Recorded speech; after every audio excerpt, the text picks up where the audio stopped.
Hi guys, నా పేరు Deepak. First వార్మప్లో push-ups చేసాం.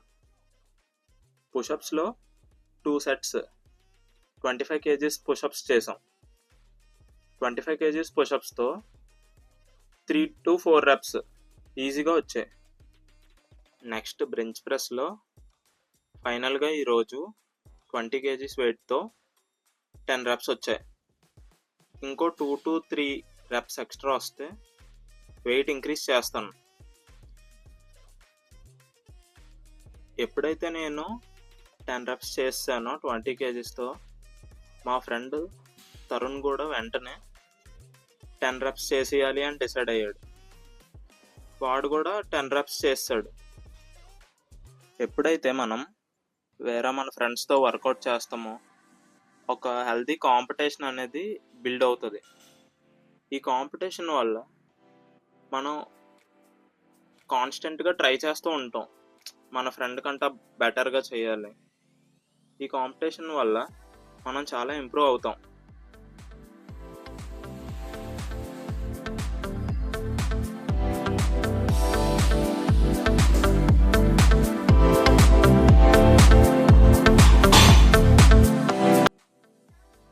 ప్రతిసారి మ్యాక్సిమం ఎప్పుడైతే బెంచ్ ప్రెస్ అయిపోద్దో నేను చెస్ట్ మెషిన్ కానీ ఇన్క్లైన్ డంబల్ ప్రెస్ కానీ చేయడానికి డిసైడ్ అవుతాను. కానీ ఈరోజు అవి బోర్ కొట్టేశాయి. సో నేను ఏం చేశానంటే ఇన్క్లైన్ డంబల్ ప్రెస్ని సిమ్యులేట్ చేసే మెషిన్ చేద్దామని డిసైడ్ అయ్యాం. మెషిన్స్తో అడ్వాంటేజ్ ఏంటంటే ఎప్పుడైనా మనం మెషిన్ యూస్ చేస్తే స్టేబిలైజ్ చేయాల్సిన రిక్వైర్మెంటే ఉండదు. ఏ మజిల్ గ్రూప్నైతే మనం ట్రైన్ చేస్తున్నామో ఆ గ్రూప్ మీద కంప్లీట్ ఫోకస్ చేయడానికి ఆప్షన్ ఉంటుంది. అదే ఇప్పుడు ఈ మెషిన్ బదులు ఇన్క్లైన్ డంబల్ ప్రెస్ చేస్తే అక్కడ మనం హ్యాండ్స్ని స్టేబిలైజ్ చేయాలి. ఒకవేళ మనం స్టేబిలైజ్ చేయలేకపోతున్నాము అంటే ఎక్సర్సైజ్ బాగా చేయలేం. మెషిన్స్తో అడ్వాంటేజ్ ఎంత ఉందో అంతే డిసడ్వాంటేజ్ కూడా ఉంది. ఇప్పుడు నేను ఇన్క్లైన్ డంబుల్ ప్రెస్ చేశాను అనుకో, అక్కడ ఇండైరెక్ట్గా నా హ్యాండ్స్ కూడా ట్రైన్ అవుతాయి. సేమ్ ఎక్సర్సైజ్ ఈ మిషన్ మీద నేను చేస్తే అప్పుడు కూడా ఇండైరెక్ట్గా హ్యాండ్స్ ట్రైన్ అవుతాయి, కానీ అంత ఎఫెక్టివ్గా కాదు. అదొకటే డిసడ్వాంటేజ్. సో మనం ఈ 2 ఎక్సర్సైజెస్ని కలిపి చేసుకోవాలి. అప్పుడు ఆ డిసడ్వాంటేజ్ మనకి పోద్ది.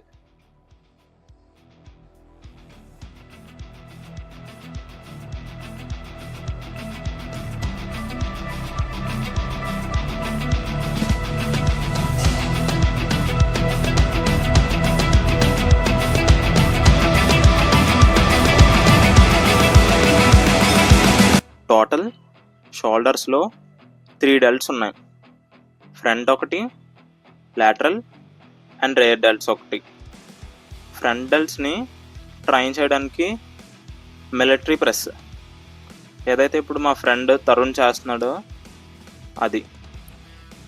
నెక్స్ట్ ఫ్రంట్ డెల్ట్స్ని మనం ఎంతైతే ట్రైన్ చేస్తామో అంతే ట్రైనింగ్ రేర్ డెల్ట్స్కి ఇంకా లాటరల్ డెల్ట్స్కి ఇవ్వాలి. లేకపోతే మన ఫిజిక్ యొక్క యాస్థెటిక్స్ పోతాయి. సో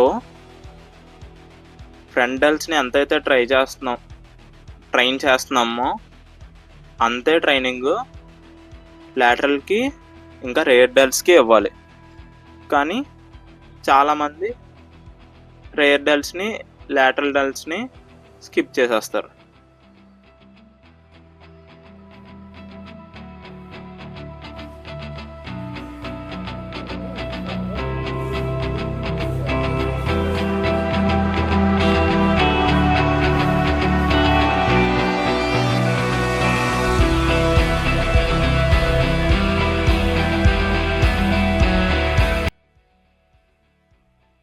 లాటరల్ డెల్ట్స్ని ట్రైన్ చేయడానికి లాటరల్ రైజెస్ బెస్ట్ ఆప్షన్. కానీ ఈ ఎక్సర్సైజ్లో ఇంప్రూవ్మెంట్ చాలా కష్టం. ఇప్పుడు మనం నార్మల్గా బైసెప్ కల్స్ చేస్తే ఫాస్ట్గా ఇంప్రూవ్ అవుతాం, కానీ లాటరల్ రైజెస్లో అంత ఇంప్రూవ్మెంట్ కనిపించదు. అలా చేసుకుంటూ వెళ్ళిపోవడమే.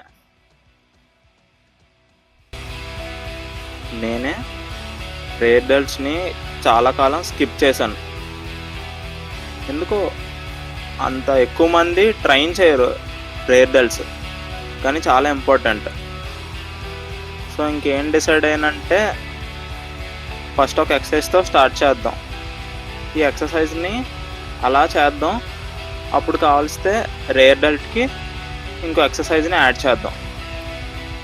Okay, that's it for today boys. Please give your feedback in comments.